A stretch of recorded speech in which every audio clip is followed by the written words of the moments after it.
Hi, everyone. Welcome back to Miss Neerman Reads. Today we are on Chapter 9 of our book, One Day in Horrorland.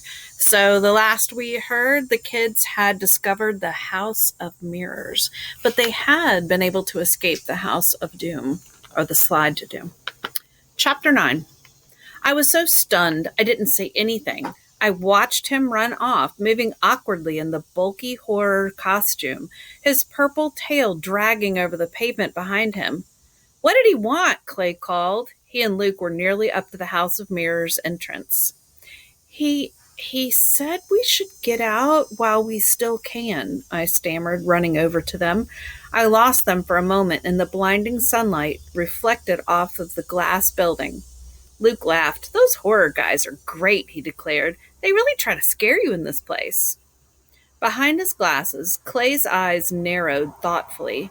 He was kidding, right? I mean, it was just a joke, wasn't it? I don't know, I told him. I guess so. I watched the horror disappear quietly behind a tall, blue, pyramid-shaped building. That's his job, Luke insisted. He goes around scaring people all day. Maybe he was really warning us, Clay murmured, staring at me. No way, Luke declared. He gave Clay a hard slap on the back. Stop looking so gloomy all the time. This is a great place. You like to be scared, don't you? Clay's expression remained worried. I guess, he replied uncertainly.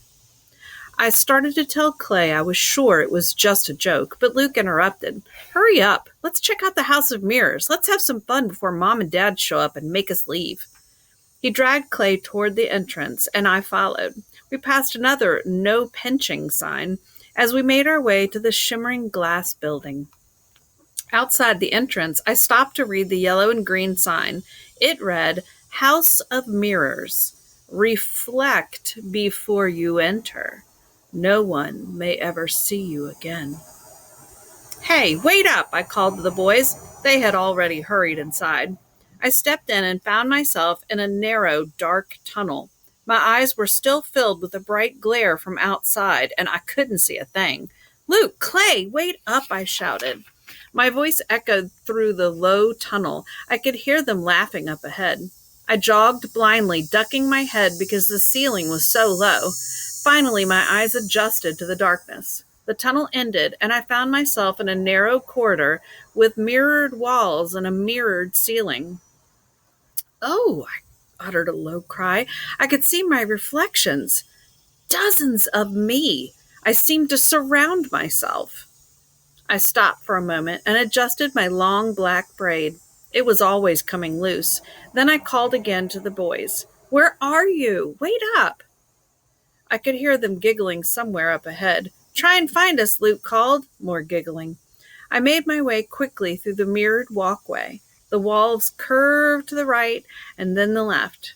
The reflections followed me, stretching deep into the mirrors, dozens and dozens of me, getting smaller and smaller and stretching to infinity.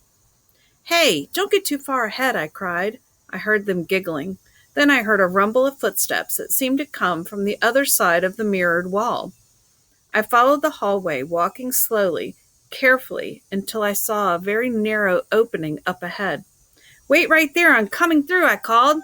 I started through the opening and bonk, hit my forehead on solid glass. Ow, I cried out as the pain jolted across my forehead, then down the back of my neck, all the way down my spine. I raised my hands to the glass and waited for my dizziness to fade away.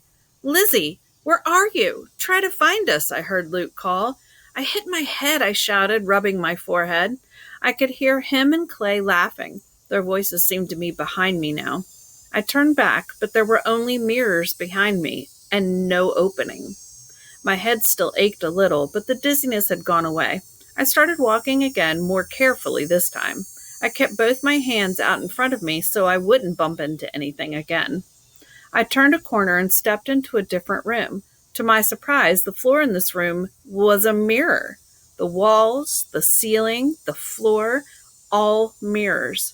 I felt as if I were standing inside a mirrored box.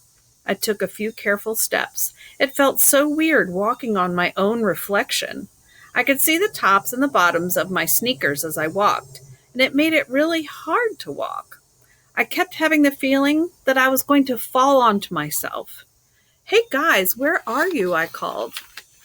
No reply. I felt a sharp stab of fear in my stomach. "Luke, Clay, are you there?"